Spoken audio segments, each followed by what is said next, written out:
السلام عليكم، كي دايرين؟ لاباس بخير؟ نتمنى تكونوا بخير على خير، نتمنى تكونوا في صحه جيده. اليوم جينا بوصفه غزاله في هاد الوقيته بالذات، كيكون بزاف ديال الناس ضاربهم البرد، يعني الانفلونزا الموسميه ضاربهم البرد، كيسعلوا حاجاكم نيوف دايزين، الكحبه، دران الراس.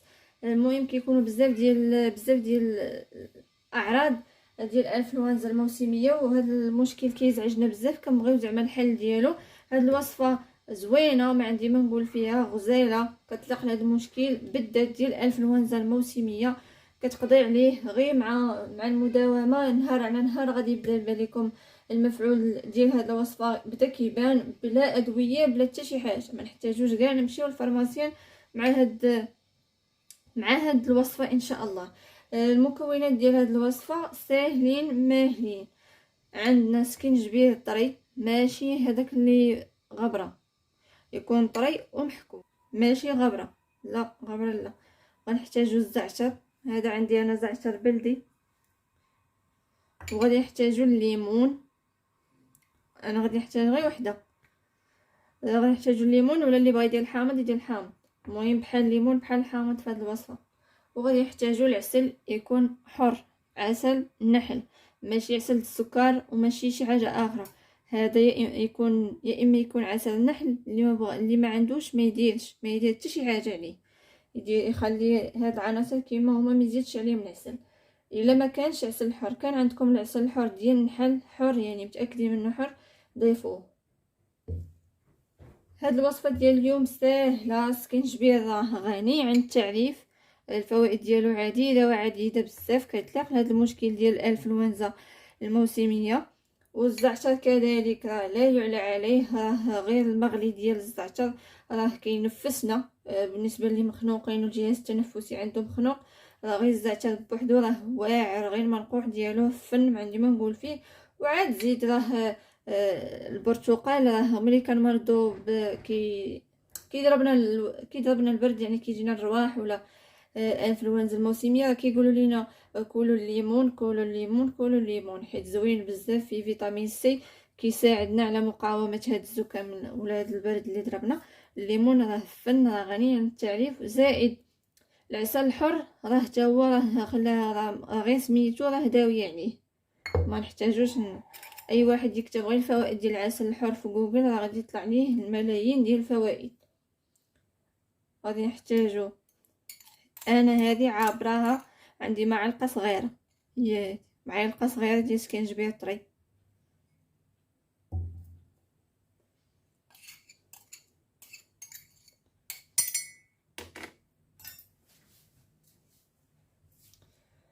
غادي نحتاجو الزعتر معلقه،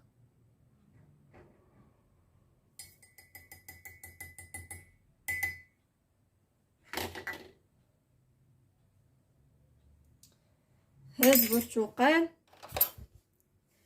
غسلوه مزيان، حيت غادي نستعملو حتى القشر ديالو، غسلوه مزيان.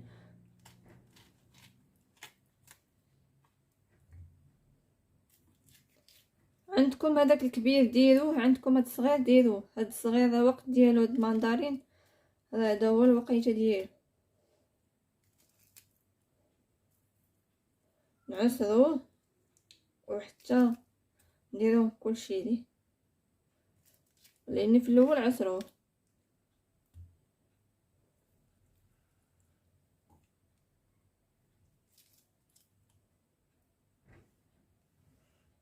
كما قلت لكم، يا اما بغيتو ديروا بغيتو ديروا في بلاصه البرتقال ديروا الليمون الحامض، ديروه. موجود دابا الماندارين، ديروا الماندارين، والثمن ديالو راه رخيص. غنحتاجو غير وحده صافي. غادي نضيفو عليه دابا الماء، يكون غليان مزيان.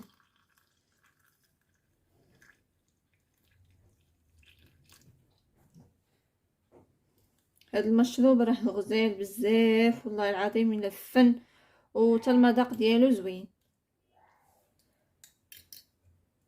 غادي نضيفو عليه دابا معلقه ديال العسل، يكون حر. ها مهم هو يكون عسل نحل، يعني ديال النحل حر. الا ما كانش متوفر ما ديروش. اكتفيو غير بهاد العناصر اللي درنا غير على قبل التحليه. وحتى العسل الحر بالنسبه اللي ضاربهم البرد راه زوين، راه غير العسل الحر بوحدو راه دواء.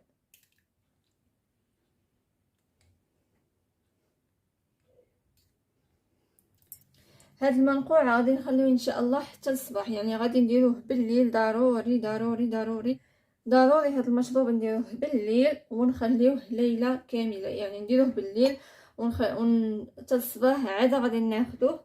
في الصباح اشنو غادي المهم ضروري يبات، ضروري يدار بالليل والغد ليه عاد نخدمو به، ماشي نديروه ونخدمو به. مهم هاد المشروب هذا ما غاديش يبقى لينا بهذا اللون، غادي يولي لينا غادي يطلق فيه الزعتر مزيان، حيت الزعتر غادي يرد الماء، غادي اللون ديال الماء غادي يولي لون اخر، ماشي بحال هذا غيولي لون غامق. غادي نشدوه وغادي نصفيوه، وغادي نديروه في شي قرعه تكون محكمه الاغلاق، يعني قرعه كتسد، ومن الاحسن تكون يعني قرعه زجاجيه، ما ديروهش في شي حاجه ديال البلاستيك، من الاحسن ديروه في شي حاجه ديال الزجاج وكتكون كتسد. هذا المشروب غادي نشربو، غادي نصفيوه كما قلت لكم، غادي نديروه في شي قرعه زجاجيه المهم تكون كتسد، وغادي نبداو ناخذ منه معلقه كبيره قبل الفطور وقبل الغداء وقبل ما نعسو. معلقه كبيره معلقه كبيره معلقه كبيره 3 المرات في النهار. قلت لكم غادي نوليو ملي غادي نصفيوه ونديروه في قريعه بحال ديال السيرو. لا المهم نتوما غادي تعرفوا فين ديروه. اليوم مهم يكون قرعه ديال الدجاج وتكون كتسد، وغادي نحتفظوا به عادي في الثلاجه بحال شي سيرو. المهم غادي نشربوا معلقه كبيره على الريق في الصباح قبل ما نفطروا، معلقه كبيره قبل الغداء قبل ما نتغداو، يعني ماشي غير نشربوها نمشيو نشربوها نجلسوا حوالي ربع ساعه ولا نص ساعه عاد ناكلوا. المهم قبل الفطور معلقه كبيره، قبل الغداء معلقه كبيره، وقبل ما نعسو معلقه كبيره. 3 المرات في النهار. داوموا عليها حتى ان شاء الله يتبان لك نتيجه وتشاف يعني من هذا المشكل ديال الانفلونزا الموسميه ولا هذا الرواح اللي كيجي البنادم، راه كيجينا على طول السنه ماشي، وبالخصوص في فصل الخريف كيكون بزاف، يعني كيولي بزاف، كيولي بنادم يعني اقل سبب دغيا كيضربنا البرد. هذه الوصفه غزاله والله العظيم، الا فنه ما عندي ما نقول فيها، ساهله ماهله ساهله ماهله. ما عندي حتى اللي ما عندوش قلت لكم العسل يديرها بلاش، والماندارين موجود دابا، والزعتر درهم ديال الزعتر كيعطيك كاعط، يعني اي عنصر من هاد العناصر اللي في هاد الكويس راه غير بوحدهم راه دواء. عاد الا تجمعوا راه غادي يعطيونا واحد الدواء اللي فن رائع ما عندي ما نقول فيه. كما قلت لكم 3 المرات في النهار، معلقه كبيره معلقه كبيره معلقه كبيره. وهذه هي الوصفه ديال اليوم، ما خبيت عليكم حتى شي حاجه، وصفه فنه غير داوموا عليها غادي تبان لكم النتيجه. ملي تبان لكم النتيجه وان شاء الله تشافوا غادي تحبسوا الوصفه. وهذه هي الوصفه ديال اليوم، نتمنى تنال الاعجاب ديالكم، وإلا عجبتكم ما تبخلوش عليا بلايك وديروا لي اشتراك، ونتلاقاو ان شاء الله في فيديو قادم مع وصفه اخرى. السلام عليكم.